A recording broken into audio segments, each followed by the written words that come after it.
Good morning everyone. We are the Group 1 who will discuss the Module 1, Forming the Heart and Mind of GMRC Teacher, Good Manners and the Right Conduct. I am Rochelle Mahal Sikativo, taking up Bachelor of Elementary Education 2nd Year Class 2. We will discuss the Lesson 1 together with Miss Karil Jane Paad. It is all about the how I view myself. Good manners and right conduct begins with each one of us. To become a real agents of action inside the classroom, every pre-service teacher should start with themselves. You are about to take a journey, and like a good traveler, you prepare the things that you need to successfully reach your destination. This lesson 1 will going to discuss how I view myself. That in turns into self-discoveries, understanding, acceptance, and fulfillment. Here is the learning outcomes. At the end of the lesson, the students must be able to examine different views of the self, identify strengths and areas for improvement, and enhance acceptance and appreciation of self. This journey will lead you towards self-discoveries, understanding, acceptance, and fulfillment. The best way to start is to know what you have, where you are now, how far have you gone, how far still would you want to go, and most importantly, what you need to get there. Socrates says that an unexamined life is not worth living. Through this statement, Socrates means that an unexamined human life is deprived of the meaning and purpose of existence.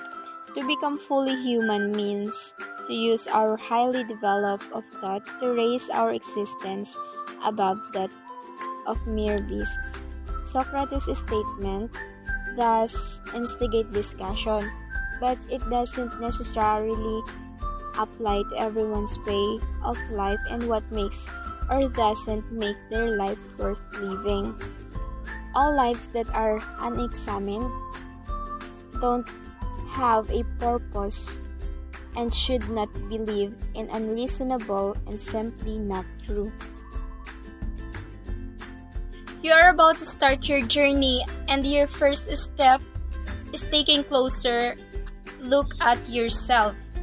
You will be having an inventory for yourself, such as what are your strengths, what are your limitations, what are your traits and characteristics. Acceptance and appreciation of your self-discoveries will lead you and bring you closer to your goal.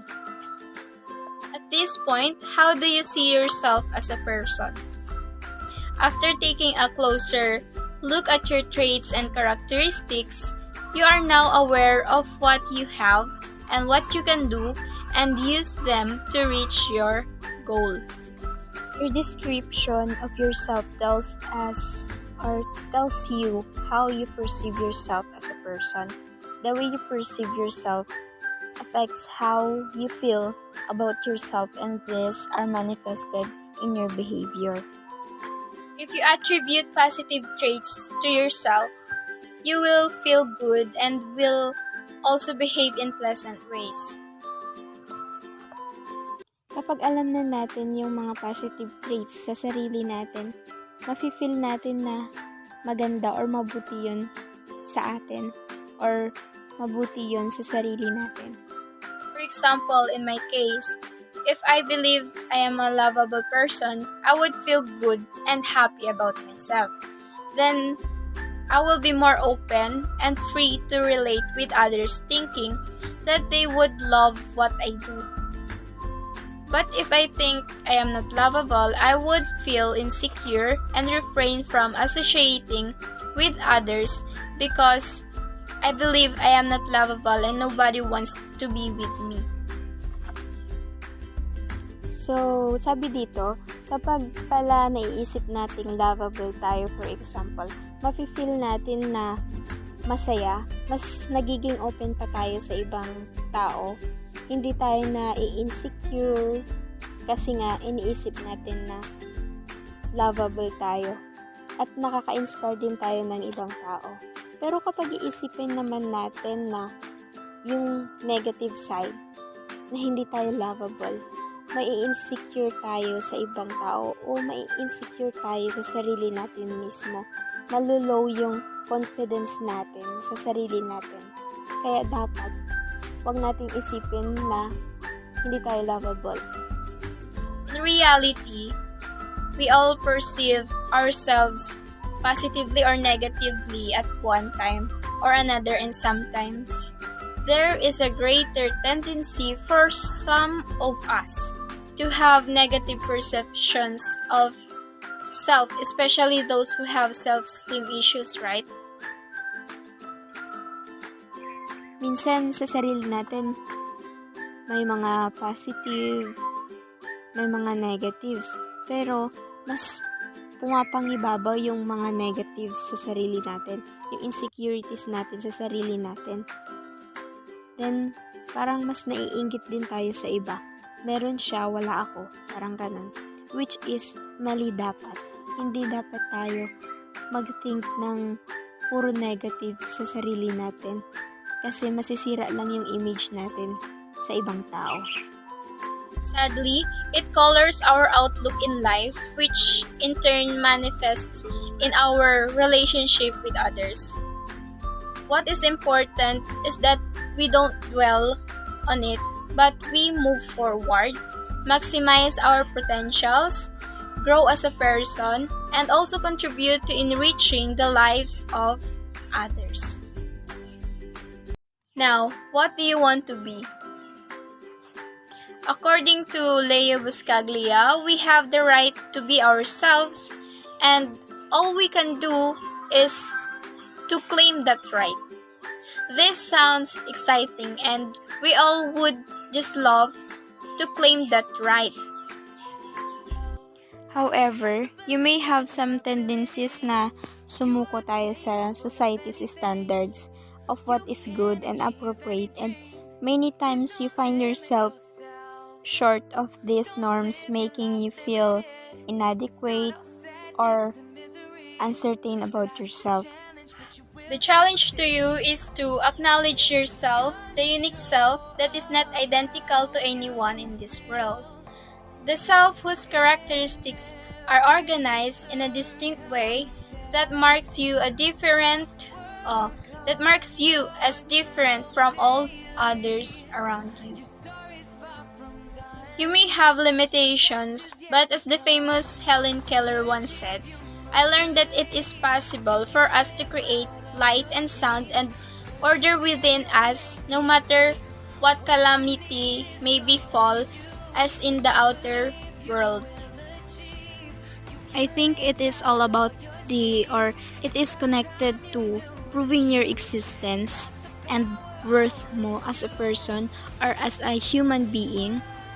And no matter things come into failure or hardship in life, nandun pa din yung work hard mo to prove yourself na kaya mo. To prove na mas magiging inspire sa'yo yung ibang tao sa ginagawa mo. Always remember that God can't be wrong in sending you into this world to fulfill His purpose. Thus, knowing your positive qualities and using them to the fullest for the enrichment of yourself, of others, and His kingdom is the true essence of becoming the person that is you. Knowing your qualities as a human being, knowing your traits, knowing your characteristics, limitations mo as a human being, yun yung magiging inspiration mo to believe in yourself. And nandiyan si God na tutulong sa'yo to fulfill your goals, to fulfill your dreams in life. Huwag tayong ma-insecure sa iba kasi meron sila ng ganito, meron sila ng ganyan. And soon, maniwala ka sa sarili mo na kaya mo din yung kaya nila at meron ka rin meron ka din nung sa kanila in the near future. Then, wag tayong ma-down sa mga insecurities natin kasi yun yung sisira sa sarili din natin. And alam natin na may mga positive, negative thoughts tayo. Mas papairali natin yung mga positive thoughts, not negative. Kasi yun yung sisira sa'yo din. Yun yung makikitang mali sa'yo ng mga ibang tao. Sabi ko nga kanina, we need to accept ourselves, appreciate ourselves. Kung ano yung kaya natin, yun yung kaya natin. At kung ano pa yung, kung alam natin, kaya pa natin, gagawin natin to prove ourselves and to be proud for ourselves. Hindi para sa iba, kundi para sa sarili mo. Kasi yun yung tutulong sa'yo to develop your attitudes, to develop your appreciation of yourself, to develop your skills, to become a better person, to become a better human being in our society. That's all. And I hope that you will learn something from it, and Miss Carol Jane Paad will continue the discussion. Thank you so much.